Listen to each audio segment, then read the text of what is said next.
문재인 대통령이 어제 취임 3년 특별 연설에서 밝힌 한국판 뉴딜에 관심이 높아지고 있습니다.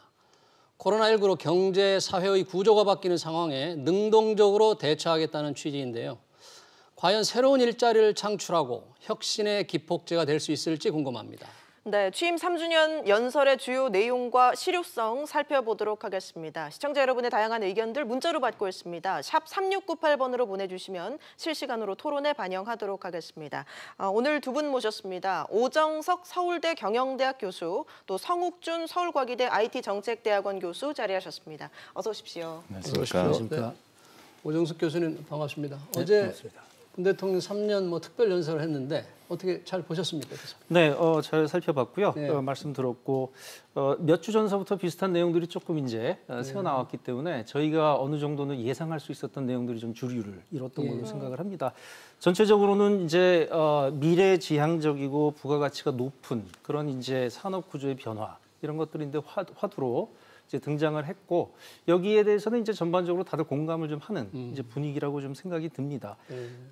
반면에 또 일부에서는 이제 구체적인 이제 실행 계획이 조금 아직은 조금 좀 보이지가 않고 있고 이제 그런 과정에서 일부 항목들이 이제 어떻게 구체적으로 실현이 될 것이냐. 예를 들면 일자리 창출이 가장 큰 이제 관심사일 것 같고요. 이제 그런 부분들을 보면서 앞으로 좀 이제 보완을 해야 될 부분이 굉장히 많다. 그래서 이제 빠르고 유연하게 지금 정책 수립을 진행을 해야 되겠다 이런 생각을 했습니다. 네. 예, 어제 연설에서 가장 많이 언급된 단어가 경제였습니다. 22번 언급이 됐고 이어서 위기가 19번, 선도가 11번.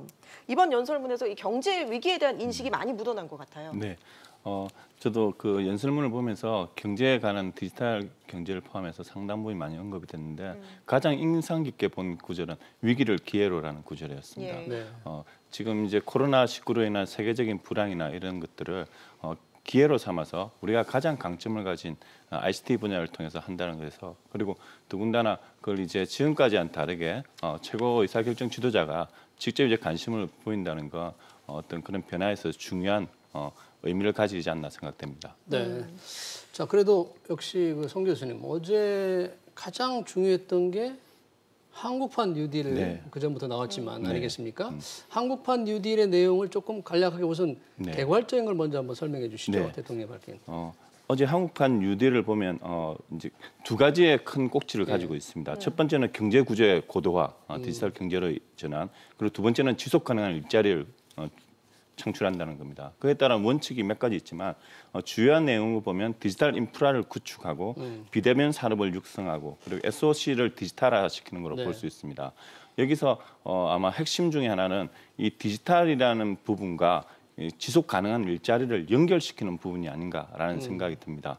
많은 지금 나오고 있는 그 희망적이면서도 그런 거에 대해서 우려를 표하는 부분들은 디지털이라는 부분과 이 고용이라는 부분이 트레이드 오프 되는 부분도 있는데 그것들을 어떻게 선순환적으로 이끌어갈 것인가 라는 데 좀 집중되고 있는 것 같습니다. 오 교수님도 그 지적을 하셨잖아요. 일자리. 네, 그렇습니다. 사실 정말 디지털과 일자리 창출은 잘 안 맞는 것 같아요. 저희가 이제 상식적으로 보게 되면 이제 4차 산업혁명 관련된 기술이나 일반적인 디지털 기술은 이제 생산성을 높이는 어떤 자본의 효율성을 높이는 그런 이제 기술로 생각을 할 수가 있을 것 같은데요. 저희가 이제 생산을 할 때는 자본도 필요하고 이제 이 노동도 필요합니다. 근데 자본의 효율성이 올라가게 되면 상대적으로 이제 노동의 좀 효율성이 또는 필요성이 상대적으로 이제 떨어지게 되는 거죠. 이제 그런 관점에서 보게 되면요. 디지털 뉴딜이 효율적으로 진행이 되면 일자리 창출이라기보다는 기존 일자리의 변화 그리고 기존 일자리 중에 일부는 어쩔 수 없이 좀 도태가 되는 이제 그런 방향으로 갈 수밖에 없지 않나 이제 그런 원칙적인 그런 좀 생각을 좀 해봤습니다. 근데 일자리를 창출하겠다면서 한국판 뉴딜을 내걸었는데 잘 성공적으로 가면 그렇게 된다면 일자리 창출의 기대는 어떻게 되는 거예요? 그러니까 저는 사실은 어저께 대담을 보면서 이 디지털 SOC 말씀을 하셨는데 디지털 SOC와 SOC의 디지털화는 조금 구분을 할 필요도 있겠다라는 생각을 했습니다. 저희가 이제 뉴딜이라는 지금 이름이 붙은 거는 대규모 공공사업을 하면서 일자리 창출이 되는 이제 거기에 이제 비유를 해서 21세기형 이제 디지털 뉴딜 말씀을 이제 하신 것 같은데요. 저희가 이제 일종의 디지털 SOC를 고정관념으로 보면 결국은 5G 이런 이제 통신망, 그다음에 이제 그 플랫폼을 중심으로 하는 그런 이제 SNS 그 플랫폼 같은 것들도 영향이 크게 되면은 디지털 SOC로 볼 수가 있겠죠. 반면에 기존의 도로, 항만 이런 이제 기존의 SOC를 디지털화를 해서 부가가치를 창출을 하는 부분들은 조금 구분이 될 수 있을 것 같고요. 후자 쪽은 일자리 창출 효과가 오히려 많이 또 가시화될 수 있는 부분이 있지 않을까 이제 그런 생각을 합니다. 반면에 이제 전반 그 디지털 SOC 같은 경우에는 아무래도 사람이 하던 일이 바뀌고 그리고 기존의 사람의 효율성이 자본의 효율성, 기술의 효율성을 못 따라가게 되면서 거기에 대한 대비책은 반드시 좀 같이 설정을 해가면서 진행해야 될 것 같습니다. 어제 문재인 대통령은 이제 디지털 경제로 전환이 되면 새로운 일자리가 많이 생길 것이다라고 했는데 얼마나 일자리가 생겨날지 또 기존의 일자리를 또 많이 없애는 그런 결과가 나타나지 않을지. 네. 물론 우리 경제 구조의 변화가 맞물려 있을 것입니다. 그런데 우리 디지털 뉴딜이라는 게 작년부터 일부 학자들을 통해서 꾸준하게 지속된 바 있고 이번에 이제 다시 코로나 상황을 맞으면서 다시 한번 관심을 받고 있습니다. 근데 이 디지털 뉴딜이 성공하기 위해서는 기존의 SOC가 가지는 공급 측면뿐만 아니라 수요나 수용의 측면이 같이 돼야 됩니다. 뭐 어떤 말이냐고 하면 디지털 뉴딜이 완성하기 위해서는 공급의 창출도 중요하지만 새로운 수요를 찾는 부분. 그러면 우리가 지금 이야기 원격 의료라든지 아니면 조금 후에 이야기할 원격 교육이라든지 이런 부분에는 새로운 수요들이 상당히 많이 생기고 있습니다. 그러니까 디지털화 된다는 것들은 기존의 어떤 일자리를 작게 하는 부분도 있지만 그에 반해서 새롭게 생겨나는 그런 변화나 일자리들도 상당히 많다는 부분들이 우리가 또 주목해야 될 그러니까 그런 디지털의 새로운 일자리라면 수요를 말씀하셨잖아요. 그러니까 네네. 의료 같은 게 지금은 대면 의료에서 이제 비대면 디지털화를 통한 그런 수요가 더 생길 것이다. 뭐 이런 얘기인 거죠. 그러면 이제 수요에 따라서 해당되는 산업 부분이 활성화되고 그에 따라 고용이 생기고 그 과정에서 또 우리가 공공 부분에서 할 수 있는 사회적 안전망을 하기 위한 공공 일자리라든지 이런 것들이 되는 그런 선순환적인 부분이 있을 거라 생각하고 있습니다. 구체적으로 좀 어떤 일자리가 생기는 것인지 이게 딱 이렇게 잡히지 않는 부분도 있는데 뭐 분야로 본다면 의료, 교육, 유통 이런 부분에서 어떤 일자리가 생겨날 수 있는 겁니까? 아무래도 고도화된 일자리가 더 많이 창출이 될 가능성이 있을 것 같습니다. 그러니까 새로운 물류 시스템이라든가 뭐 새로운 또 원격 치료를 원격 그 의료 시스템 이제 구현을 할 수 있는 그런 좀 고차원적인 그런 이제 인력들. 지금 사실 최근 한 10년 사이에 우리나라의 그 이공계 굉장히 좀 이제 활성화가 되고 있고요. 학생들도 굉장히 열심히 공부를 하고 있고 지금 이제 사회로 진출하려고 대기하고 있는 학생들이 많이 있습니다. 이제 이런 이제 대기 이제 기술 고급 인력들 이런 고급 인력들에게는 굉장히 큰 기회가 될 것 같고요. 네, 이런 인력들을 잘 활용을 하고 이거를 이제 부가가치까지 잘 만들어내는 데까지 만들어줘야 그래야 이 산업들이 이제 계속해서 지속 가능하게 유지가 되지 않을까 생각입니다. 그러니까 어제 그 문재인 대통령이 얘기한 분야 중에서 지금 말씀하신 분야가 이제 비대면 산업의 육성이잖아요. 네. 의료, 교육, 유통인데 의료만 따져 본다면 이번 코로나 때 13만 건의 이제 비대면 그 처방 진료가 이루어졌어요. 근데 지금 의사들 의학계에서는 이 본격적인 원격 의료는 굉장히 저항이 심하지 않습니까? 맞습니다. 그렇다면 정부가 아무리 이렇게 하겠다고 해도 기존 산업의 반대 때문에 잘 되지 않을 텐데 어떻게? 사실은 이제 그 규제 관련된 큰 이슈하고 또 맞물려 있을 것 같은데요. 지금 말씀하신 부분들이 어차피 우리 사회가 그런 이제 고도화된 사회로 갈 거는 모두가 예견을 했습니다. 그러나 지금까지 이제 이익 집단의 이제 입장도 있고요. 또 우리가 전문가적인 식견이 없기 때문에 못 보는 위험성이 분명히 또 상존을 할 거고요.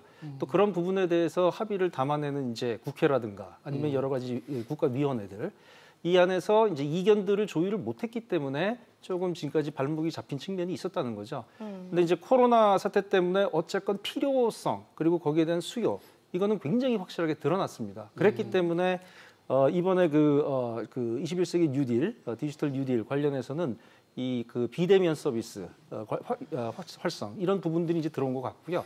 이것을 빨리 풀어내는 것은 코로나 그 현상 때문에 오히려 그 긴급성을 좀 이제 확인을 하고 좀 조율을 좀 쉽게 할 수 있는 계기가 될 수 있지 않을까 저는 그렇게 기대를 합니다.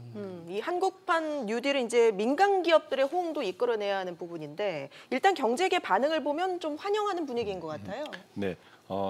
IT 특히 이제 IT 분야 그리고 IT를 활용하는 분야들이 IT 융합 분야들이 상당히 다양화되면서 기업 전반적으로 이것들 상당히 환영하는 분위기입니다. 산업계라든지 학계나 다만 이제 지금까지 말씀드린 바와 같이 구체적 디테일에 관한 것들, 사업들 이런 것들이 어떻게 이제 되는지에 따라서 추상적인 부분으로 끝날 수 있는 것에 대한 우려를 표현하고 있습니다. 예. 따라서 빠른 속도로 좀 진행이 되면서도 구체적이고 현실화될 수 있는 것들이 필요한 것은 사실입니다. 특히 지금 SOC 쪽에서 주로 하드웨어뿐만이 아니라 ICT의 핵심은 이제 소프트웨어 쪽에 있기도 합니다. 어떤 소프트웨어의 어떤 인력이라든지 이번에도 보면 발표에서 보면 디지털 사람 투자를 통한 디지털 선도 인력을 양성하는 것이 매우 중요하다고 되어 있습니다. 네. 그런 인력이나 소프트웨어에 관한 부분들을 고루고루 살피는 것이 필요할 것입니다. 학교에 계시니까 조금 궁금한 게 이제 그 비대면 산업 육성의 교육 분야가 있잖아요. 이 교육 분야에서 이번에 이제 교수님들도 원격 강의를 하시는데 그쪽에서 새로운 산업으로 좀 잘 육성되거나 일자리가 많이 창출될 수 있는 분야가 어떤 게 많이 있을까요? 그쪽에서. 사실 그 학교도 상당히 큰 변화를 겪고 있습니다. 겪고 있고 그런 이번 코로나19가 가져다 준 가장 큰 건 우리가 비대면을 경험해 보았다는 것입니다. 지금까지는 스마트워크라든지 어떤 비대면에 관한 것들을 계속 이야기는 해왔습니다만 실제 한 번도 겪어본 적이 없었습니다. 근데 이번 계획에서 디지털 쪽에서 가장 중요한 것 중 하나 이런 경험입니다. 경험의 축적. 그런 면에서 아주 의미가 있으리라 생각하고 산업과 그 고용 창출과 관련해서는 사실 민간 부분에서 할 부분이 있고 공공 부분에서 해야 될 일이 있습니다. 그렇다고 볼 때 공공 부분이 해야 될 중요한 부분 중에 하나는 사회적 안전망이라든지 약자에 대한 고려입니다. 교육에 있어서 디지털 교육을 통한 원격 교육이라든지 예를 들면 뭐 저소득 아동이라든지 장애인이나 다문화 가정과 같은 민간 부분에 수익성이 생기지 않는 분야에 대해서 예를 들면 청년 일자리라든지 그리고 지금 이제 여성 인력이라든지 이런 부분들 매칭을 통한 일자리 같은 것들은 디지털을 활용하거나 혹은 디지털 콘텐츠를 통해서 일자리를 공급할 수 있는 또 좋은 기회가 될 것이라 생각됩니다. 네. 오 교수님, 만약에 이렇게 정부가 이렇게 적극적으로 일자리를 창출했다는 게 민간은 한편에서는 환영하지만 어찌 보면 민간이 할 수 있는 일을 정부가 나섬으로써 민간 그걸 구축, 다시 빼앗는 이런 효과, 일자리가 민간이 만들어야 되는데 정부가 나서는 그런 상충 관계는 혹시 없을까요? 글쎄요. 그런 부분들이 사실은 집권 전반기 3년 동안 이미 조금 지적이 좀 되어 있던 부분이 저는 있다고 생각을 하고요. 결국은 일자리를 보는 관점을 저희가 좀 생각을 해봐야 될 것 같습니다. 아까 성 교수님 말씀하신 것처럼 수요가 이제 드러나고 그래서 이제 새로운 산업을 만들면서 일자리가 창출되는 경우, 이 경우는 사실은 걱정할 게 별로 없겠죠. 근데 이제 기존의 산업과의 충돌이 있고 기존의 그 일자리가 뭔가 변화를 해야 되고 이제 이런 부분들에 대해서는 대책이 좀 있어야 되지 않을까 그런 생각을 하고요. 네. 결국은 저는 교육이라고 하는 게 하나의 또 좀 대안이 될 수 있을 것 같습니다. 예를 들면 지금 이제 기술이 이제 중심이 되는 뉴딜을 얘기를 하고 있으니까요. 기술자만 저희가 필요한 게 아닙니다. 기술이 이제 등장을 하면 그 기술을 산업 각 분야에 어떻게 적용을 할 것이냐. 결국은 이제 비즈니스 모델을 어떻게 만들 거고 그 산업의 혁신을 어떻게 이끌어낼 거고 그 산업의 변화되는 모습을 미리 예측할 수 있고 어떻게 보면 소양 교육, 경영 소양 교육에 가까운 이제 그런 형태의 교육들이 기존에 그 지금 이제 일을 하고 계신 분들도 그렇고 지금 이제 새롭게 산업계 진출할 새로운 이제 일꾼들에게도 그런 소양 교육들이 광범위하게 좀 이루어지면서 기술 발전을 퍼뜨려 나갈 수 있고 그러면서 새로운 이제 양질의 일자리가 창출되고 이런 선순환을 조금 생각해 볼 필요가 있을 것 같습니다. 네, 어제 문 대통령이 또 첨단 산업에 있어서 우리가 세계의 공장이 되게 하겠다 이런 얘기도 했었는데요. 해외 투자를 유치하는 방법 또 해외로 나간 우리 기업들 다시 돌아오게 하는 방법 어떤 방안이 있다고 보십니까? 어제 나왔던 내용들 중에서 기업을 다시 첨단 기업을 유치하는 것들에 대해서 상당히 이야기들이 많은 걸 같습니다. 물론 이제 어떤 기업을 유치하는 것은 그 기업이 유치하기 위한 그 인센티브라든지 투자를 보고 들어오는 것이지 어떻게 보면 안전만을 보고 들어오지는 않을 것입니다. 그렇지만 저는 그렇지만 이번 이제 기회를 통해서 우리가 그런 첨단 디지털 기술의 경우에 위치가 어딘지 어떤 예를 들면 저희가 이제 줌을 이번에 사용하면서 줌을 사용하면서 데이터가 일부 이제 중국으로 이제 들어간다는 것 때문에 처음에 상당히 우려가 많았습니다. 그런 것처럼 첨단 기술에 있어서 안전한 데이터나 어떤 그런 비밀에 관한 것들이 되면서 그런 부분들에 잘 살리는 것이 이제 필요하다라는 의미로 받아들였습니다. 네. 물론 이제 다른 투자 인센티브와 같은 부분들이 함께 어우러져야 될 것으로 보입니다. 네. 지금 그 데이터를 이제 말씀하셔서 그런데 어제 그 발표한 것 중에서도 디지털 인프라 구축, 우리가 얘기한 그 디지털 인프라 구축의 핵심이 데이터의 구축이다. 네. 그래서 다양한 분야에서 새로운 데이터를 구축하고 그 데이터를 활용해서 새로운 산업을 발생시킬 수 있다는 거 아니겠습니까? 네. 어떤 분야의 데이터 활용 산업이 생겨날 수 있을까요? 사실 우리가 4차 산업혁명이라든지 인공지능을 이야기할 때 가장 핵심이 데이터라고 이야기합니다.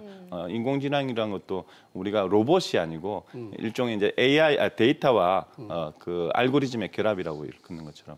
그래서 지금 그 데이터를 통한 IT 융합 산업 중에서 핀텍이라든지 의료라든지 해당 부분들의 다양한 이제 이런 산업들이 생겨나고 있는데 지금 이제 데이터 산업 중에서 각광을 받고 있는 것들이 예를 들면 이제 우리가 배달 앱이라고 불리는 그쪽 사업인 겁니다. 예를 들면 그걸 통해서 저희가 지금까지는 없던 시장의 개척을 통해서 상당히 많은 배달원이라든지 이런 상당히 많은 일자리들이 만들어지는 걸 볼 수 있었거든요.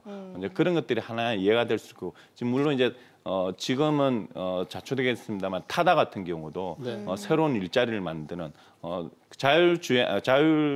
그런 타다 같은 경우에는 상당히 동남아 쪽에서도 일자리를 많이 일으킨 그런 사례라고 볼 수 있습니다. 예, 지금 데이터 말씀을 하셨는데 오늘 그 금융 데이터 거래소라는 것이 문을 열었습니다. 이게 어떤 역할을 하는 곳인가요? 금융 산업은 기본적으로 이제 데이터가 넘쳐나는 이제 그런 산업인 것 같고요. 이제 지금까지 개인 이제 정보를 보호하고 또 기업들이 이제 이런 것들을 이제 남용하지 못하도록 막아놨던 것들 이런 것들을 이제 좀 잘 이제 정부 차원에서 또는 이제 협회 차원에서 잘 모아서 건전한 방향으로 부가가치를 창출할 수 있는 방향으로 활용할 수 있는 이제 그런 이제 거래소 이제 상장을 거래소라면 말 그대로 이렇게 정보를 사고 팔 수 있는 이런 곳인가요? 그렇게 이제 이해를 했습니다. 네. 그래서 이제 아마도 지금 처음에 시행할 때는 또 이제 여러 가지 좀 시행착오가 좀 있을 수가 있을 텐데요. 근데 이제 많은 금융업종 종사자들 또는 금융업에서 제공하고 있는 개인의 어떤 데이터, 금융 상황에 대한 데이터, 이게 이제 그 전반적인 그 산업에 미칠 영향은 무궁무진할 것 같습니다. 개인의 어떤 자산 상황이라든가 여러 가지 이제 트랜잭션의 이제 그 패턴들, 뭐 이런 것들이 그 개인에게 유리한 방향으로 보안도 좀 잘 지켜지면서 계속 거래가 될 수 있고 하면은 기업들 입장에서는 충분히 뭐 투자를 해서 확보를 할 의향이 있을 것이고요. 그래서 앞으로 이제 어떻게 이제 앞으로 진행이 되는지 잘 좀 귀추를 주목할 필요가 있을 것 같습니다. 데이터를 거래하고 유통하는 거를 우리가 정부가 이제 적극적으로 지원한다고 할 때 그동안에는 이런 규제가 좀 많았잖아요. 그렇습니다. 예. 규제도 많고 한편에서는 사생활 침해 논란도 있을 수 있고 그런 면에서 이런 산업이 중국이나 이런 것보다 훨씬 뒤졌다 이런 비판이 적지 않았거든요. 우리 형편은 어떻습니까? 말씀하신 것처럼 우리는 아무래도 이제 개인 인권이나 개인의 프라이버시를 굉장히 중요시하는 그런 풍토가 있기 때문에 여러 가지 이제 사회적인 합의가 이루어지기가 조금 힘든 측면이 좀 있었던 것 같습니다.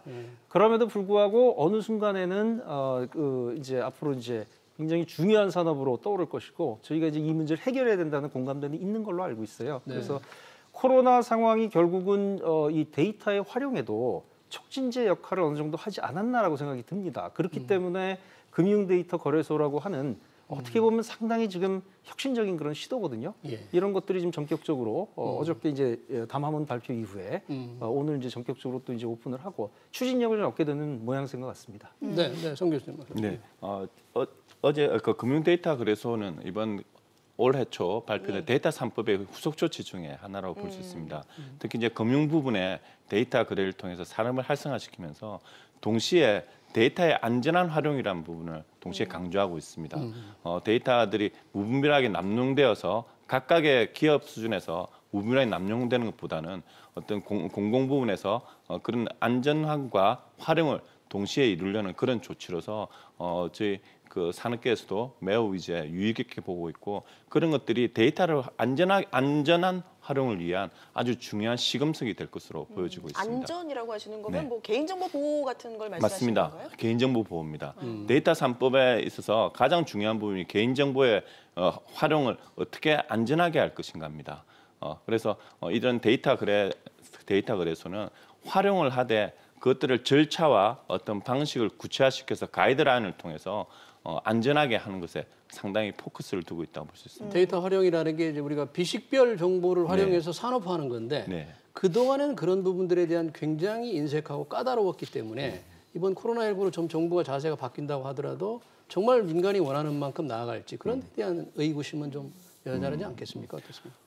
이번 데이터 3법에서 들어간 것 중에 하나가 저희가 이제 가명 정보라는 게 들어갑니다. 비식별 조치 외에 이 식별 조치를 일정 부분에서 좀 단순화시키되 개인 정보가 덜 드러나게 하는 그 부분들이 들어가 있고 그래서 이번 데이터 거래소를 통해서 하는 것들도 그런 가명 정보들이 어디까지 처리해야 될지 가명 정보에 이제 관한 부분들을 살피고 그런 것들을 실제하는 그런 공간이 될 것이라고 보입니다. 오 교수님, 또 하나의 문제가 이제 아까 잠깐 말씀을 하셨는데 SOC의 디지털화라고 할 때 낡고 오래된 SOC는 바꿔야 되는데 그거는 놔두고 디지털화를 한다는 것은 일반 국민들한테는 딱 오지 않는 것 같아요. 어떻게 그쪽 분야에서 일자리를 창출, 어떤 일자리가 나올 수 있을지, 어떤 걸 하겠다는 건지. 기존의 SOC가 업그레이드가 되면서 SOC 관련된 산업 자체가 새로 생길 수 있겠다라는 생각을 해볼 수 있을 것 같습니다. 그러니까 예를 들면 도로나 항만 같은 곳에 다양한 이제 식별 장치, 통신 장치 이런 이제 그 기능들이 다 들어가게 되면요, 소위 우리가 말하는 예를 들어서 스마트 도로 이런 것들, 스마트 항만 시스템 이런 것들이 이제 구축이 되면서 이런 것들을 운영을 하고 또 이걸 가지고 또 부가가치를 창출하는 다양한 산업이 또 생길 거고요. 그리고 이제 그 SOC를 통한 산업 자체들도 효율성이 굉장히 증대가 될 거고요. 이제 이런 과정을 통해서 상당히 파급력이 커질 수 있다라는 생각이 좀 듭니다. 사실은 이번에 이런 디지털 뉴딜과 같은 그런 상황, 이런 또 정책이 아니면 개별적으로 기존의 SOC를 디지털화를 한다라고 하는 것 자체가 추진하는 게 상당히 쉽지는 않을 수 있습니다. 왜냐하면 특정 이제 영역에 있는 내용들이기 때문에 이제 어떤 걸 먼저 추진을 해야 되느냐 이런 이슈가 있을 수도 있고요. 이번 기회에 다양한 SOC를 고도화시키고 관련된 산업 자체를 업그레이드를 하는 그 시도는 굉장히 부가가치도 많이 창출이 되고요. 또 새로운 일자리나 또 산업의 구조도 많이 바꿔놓을 걸로 생각이 듭니다. 그러니까 뭐 도로 같은 것에 뭐 인공지능이라든지 뭐 디지털 기술들이 결합이 된다는 것인데 그럼 구체적으로 좀 어떤 점이 달라지는 겁니까? 제가 들었던 것은 이미 도로공사에서요. 수년 전서부터 지금 우리가 이제 하이패스도 쓰고요. 그 전에 또 톨게이트가 있었고 이런 것들이 이제 싹 없어질 거라는 거죠. 그리고 이제 자동차가 지나가면서 우리가 이제 뭐 부과가 돼야 되는 요금 같은 것들은 다 자동적으로 부과가 되고 만약에 문제가 생겼을 때 자동차하고 소통을 하면서 뭔가 이렇게 문제가 된 부분들을 갖다 즉각 이제 정비센터 같은 데 연락을 또 해주고 그러니까 굉장히 안전성도 높아지고 다양한 편의성이 증대되고 이제 그런 비전을 예전서부터 가지고 있었습니다. 그런 것들이 이번에 구체화될 수 있는 좋은 기회라고 생각이 듭니다. 네, 그렇습니다. 말씀하신 것처럼 우리가 대표적으로 쓰는 게 자율주행 자동차, 자율주행 도로라고 볼 수 있습니다. 자율주행 자동차가 된다는 것들은 도로에도 각종 IoT 센스 네트워크가 부착이 되고 그것들이 촘촘하게 연결되는 것들을 의미합니다. 그래서 그런 것들이 모든 도로들이 처음부터 IoT 센스를 다 깔 수는 없겠지만 그런 시범 지역이라든지 이런 걸 통해서 하는 그런 것들은 것들은 매우 지금도 진행이 되고 있고 그런 게 좀 더 국가적 차원에서 진행될 수 있는 그런 계기가 되리라고 봅니다. 근데 한국판 뉴딜에서 생각하는 이제 프로젝트가 이제 구체화돼봐야 되겠잖아요. 아직은 이제 안 나왔는데 이런 프로젝트라는 것이 소규모로 이렇게 계속된다면 어떤 일자리 창출이라든지 주변 산업에 대한 연관 효과, 이른바 경제적 파급 효과가 적을 텐데 좀 대규모로 이루어져야 되는 건 아닐까요? 어떻습니까? 맞습니다. 네. 그 뉴딜이라고 일컫는 건 우리가 대규모 프로젝트를 일컫는 것입니다. 그리고 국가적 차원에서 해진다는 것도 그런 대규모 프로젝트를 일컫는 것인데 지금 사실 이야기한 5G라든지 AR라든지 이런 것들이 상당히 좀 대규모적인 부분이긴 합니다만 그런 것들이 정보통신이나 과학 쪽으로만 치우쳐 있는 부분이라서 그것들을 이제 다른 부분에 IT 융합하고 결합시키는 그런 것들을 통해서 최근에 이야기가 되고 있는 IT 융합 산업으로 이제 산업 구조의 변화와 맞물려서 가는 그런 계획들이 필요할 것입니다. 예. 이제 정부가 다음 달 초에 하반기 경제정책 방향을 통해서 이 한국판 뉴딜에 대해서 상세한 내용을 발표할 예정인데 이런 내용은 꼭 들어가야 된다. 구체적인 내용 어떤 게 들어가야 될지 두 분 한 말씀씩 해주실까요? 예. 먼저 이제 계획을 짤 때요. 이제 구체적인 시행령을 짤 때 저는 정책의 제일 중요한 부분 중에 하나는 이제 균형감이라고 생각을 합니다. 뭔가 너무 지나치거나 또는 치우치거나 이런 부분들은 좀 배제가 돼야 될 것 같습니다. 예. 우리가 이제 디지털 산업 또는 ICT 산업 또는 거기서 더 확산돼서 이제 전체 경제 시스템 전체 어떤 분야가 더 이제 파급 효과가 클까도 중요하겠지만 산업과 산업 간의 또 연계고리를 또 저희가 생각을 해봐야 될 것 같습니다. 그래서 어느 한 분야만 집중적으로 육성을 하고 그것이 나중에 퍼져나가기를 기대하기보다는 전체적인 산업들이 연계가 되는 과정들을 잘 고려를 해서 균형 잡힌 그런 이제 그 플랜이 좀 나와줬으면 좋겠고요. 또 한 가지 이제 속도를 너무 한 번에 많은 예산을 다 투입을 하기보다는요. 어떤 계획도 생각대로 진행이 안 될 수가 있습니다. 그래서 시장의 반응과 그리고 이제 여러 가지 현장의 목소리를 계속해서 경청을 하면서 모니터링을 하고 조금씩 계획을 수정을 하더라도 계속 이제 효율적인 자금 집행이 될 수 있게끔 그렇게 준비하는 것이 굉장히 중요할 것 같습니다. 알겠습니다. 오정석 교수님. 네. 성욱준 교수님. 네. 예. 이번 그 디지털 한국판 디지털 뉴딜은 우리가 90년대 겪었던 어떤 ICT를 통한 그런 국가 발전을 선도할 수 있는 그런 것들을 다시 한번 이룰 수 있는 가장 좋은 기회라는 생각이 듭니다. 그래서 지금 내용들은 일부분 채워져야 될 부분도 있고 예를 들면 작년 12월에 발표된 AI 국가 전략이라든지 10월에 발표된 국가 혁신 전략과도 같이 맞물려 있는 어떤 세트라고 볼 수 있습니다. 하지만 이번 발표가 주목되는 것은 대통령께서 직접 이제 이런 것들을 챙기기 시작했다는 겁니다. 예. 우리가 그 90년대 가장 큰 성공의 요인을 하나 들으려고 하면 대통령이 직접 챙기는 거였습니다. 저는 이번 디지털 뉴딜이 성공하기 위해서는 딱 하나가 지켜져야 된다고 하면 대통령께서 직접 사안을 챙기고 주기적으로 검토해서 힘을 실어주는 부분, 이 부분이 가장 현실적으로 중요한 부분이라 생각됩니다. 제가 짧게 한 가지만 여쭤본다면 이 한국판 뉴딜의 성공과 지금 인재를 양성하는 대학 교육의 문제 서로 좀 끝나거나 상충되는 부분, 교육의 변화가 좀 있어야 되지 않겠습니까? 매우 중요한 부분입니다. 대학은 인재들의 요람이기도 하면서 어떤 시대적 변화를 따라가야 되는 부분이기도 합니다. 우리 최근에 디지털 뉴딜에서 제일 주목하고 있는 것이 기존의 제도와 새로운 변화의 어떤 갭 부분입니다. 아까 말씀하셨던 의료 부분에서 원격 의료에 관한 부분도 실제 그것들을 겪는 사람들은 매우 편리해하고 행복해합니다. 그런 이제 격차들이 교육 부분에서 동일하게 나타나고 있고 교육 부분에도 그런 것들을 바꾸기 위해서 고심하고 있습니다. 알겠습니다. 오늘 두 분 말씀 여기까지 듣도록 하겠습니다. 지금까지 성욱준 서울과기대 IT정책대학원 교수 또 오정석 서울대 경영대학 교수와 함께했습니다. 고맙습니다. 감사합니다.